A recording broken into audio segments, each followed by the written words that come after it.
Yo, what up? This is my first video on this channel. I'm really making this video and making this channel. I'm gonna be truthfully transparent with y'all. I've been on a journey with semen retention, with calisthenics, fasting, plant-based dieting, and many other things for a long time. Um, and I am transitioning to another state, and I'm scared to death. In about 3 or 4 months I'm going to be moving from my hometown to a different state, and I really need to do a clean solid 90 days of SR. And I'm gonna be very transparent.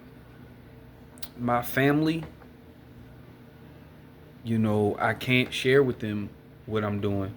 The first time I told my cousins about me doing SR, it was all fun and games and jokes. And so, you know, this is my form of accountability because I don't have anybody to hold me accountable. You know, a lot of my folks is, coming home from prison. A lot of them are in the streets. A lot of them are, working jobs that they don't like, or, quitting jobs, working jobs, you know, the typical hood black people stuff, unfortunately. And I'm one of the ones who, want have always been like fighting to like get, my cousins and different people to, come on this path with me. But, let's train, let's do some mixed martial arts, let's hit some calisthenics, like let's get it in. But that's just not where they at. And I understand that life is hard, right? And so I'm really making this video and making this channel, the mandatory voluntary suffering action flow channel. That's what it stands for: mandatory voluntary suffering action flow. Really just to hold myself accountable in hopes that it helps. And so I've been processing, like, I've been doing semen retention for about maybe 3 4 years. My longest streaks, I've done streaks over 100 days. But I haven't done clean streaks. You know what I'm saying? Um, I've edged a couple times in my streaks, and when I say edging, I mean edging to the site. You know what I'm saying? I've been sexually active in a couple of my streaks.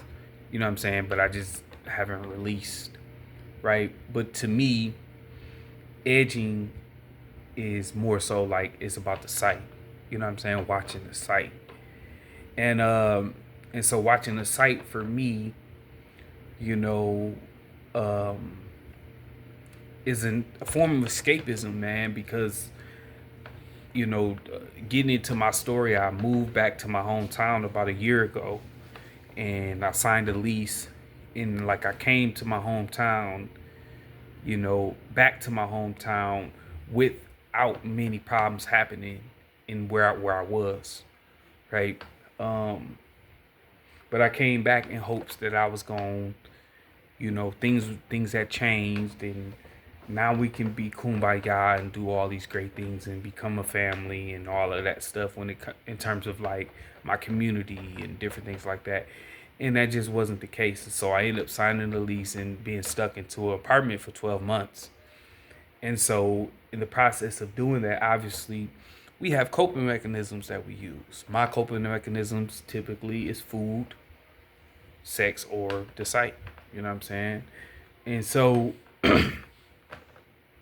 I'm making this video because I want to transition into a new space when I moving out of my hometown and out of my home state. Now, I've lived out of my home state various times. I've lived on almost every coast in America. But the difference was when I moved those times from my home state, I moved with someone. So I've been living on my own for the past 3 or 4 years, right? But with living on my own, the first time I lived in my hometown for the first year, then I moved to a small city about 2.5, 3 hours away, and I was having, living my life. And now is, a call to move far away from my home state, 500 miles away. If you know, you look up research, 500 miles or more creates a significant level of independence. And I need that because had I would have already been moved 500 miles away, there's no way I would have came back to my hometown when I did. And I came back because there was a couple family passings. And like I said, I was hoping to try to like fix things that already had it just wasn't going to change in terms of with family and stuff. And so anyways, so 90 days, man, I'm doing it on this channel, semen retention. This channel is going to be about way more than semen retention. It's going to show my calisthenics journey, my fitness journey, and many other things. You know what I'm saying? But the anchor will be voluntary suffering, mandatory voluntary suffering for men. You know, unfortunately, like, let's just be honest, man. Like, when we grew up in the inner city, in the hoods, in the streets, we learned toxic masculinity, and that type of stuff was normal, right? Like, coming out of the house, 7 years old, your uncles is out there, other kids is out there. You know how I go. You walk out the house, somebody fire them. You know what I'm saying? And your uncle's like, you better punch him back. You know what I'm saying? We learn just rumble, rumble. Fighting, playing football, playing basketball, fighting when we play football, fighting when we play basketball, blazing on each other, cooking each other toast, they call it nowadays. Toxic masculinity stuff. And I've been trying to rewire my mindset from that and become a better version. And so same thing happened with the site, with the corn. I was watching the corn already by 9 years old. You know what I'm saying? And I discovered the corn because, a male babysitter put me on it.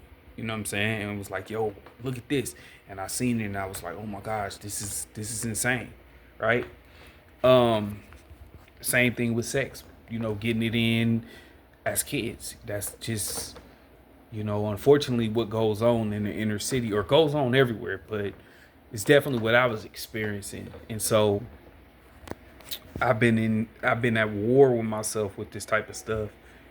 You know what I'm saying? And it's my blueprint. It's the normal blueprint for the hood, like, to not have any emotional control, right? Like, if someone pisses you off, you go straight from either fighting or shooting this person.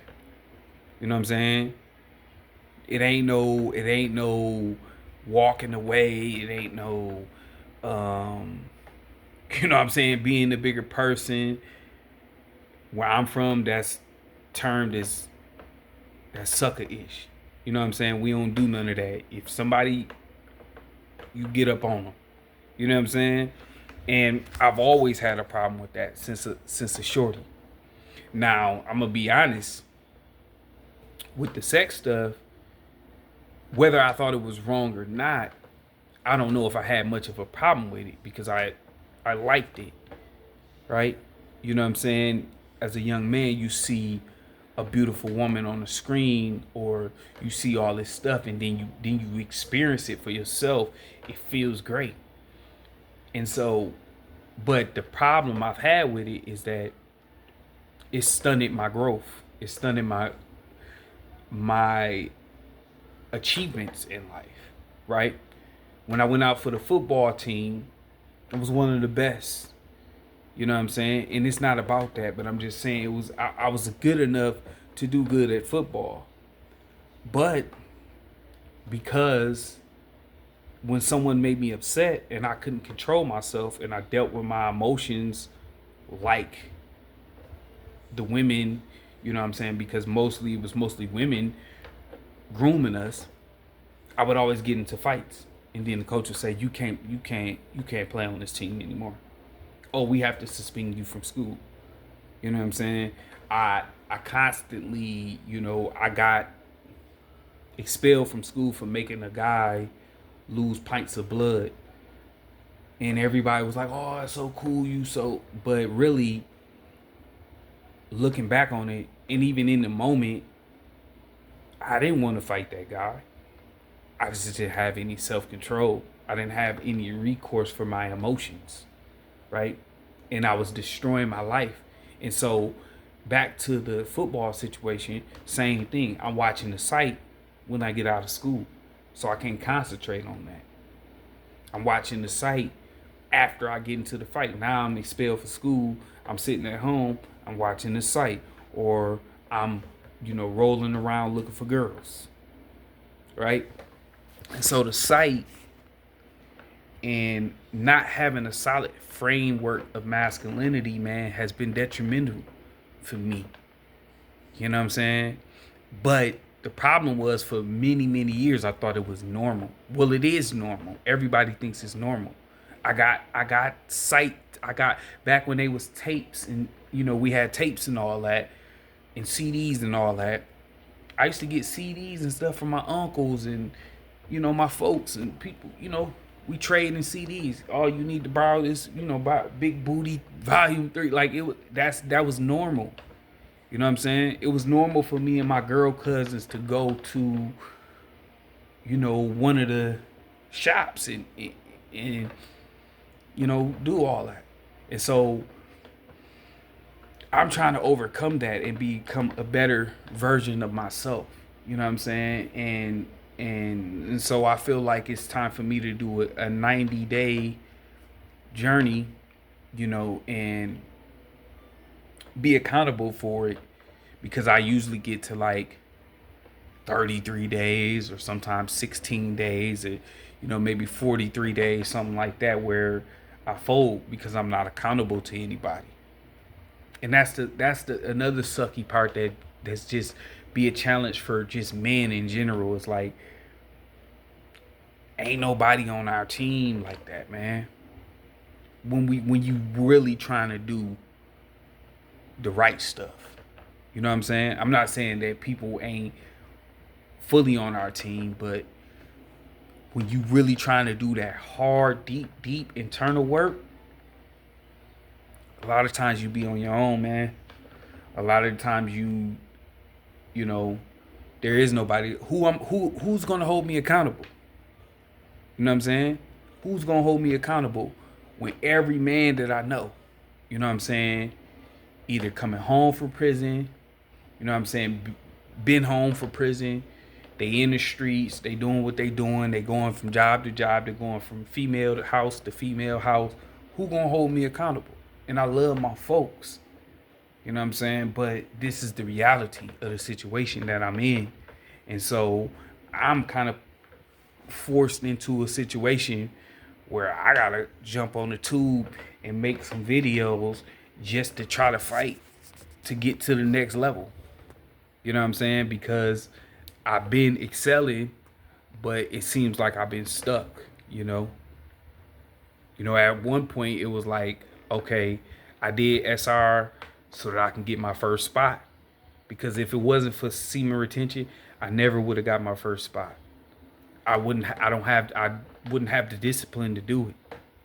You know what I'm saying? And that's just me being transparent and me being honest as a man. I would have never been able to, because I barely could stay at a job long enough to say, you know what I'm saying?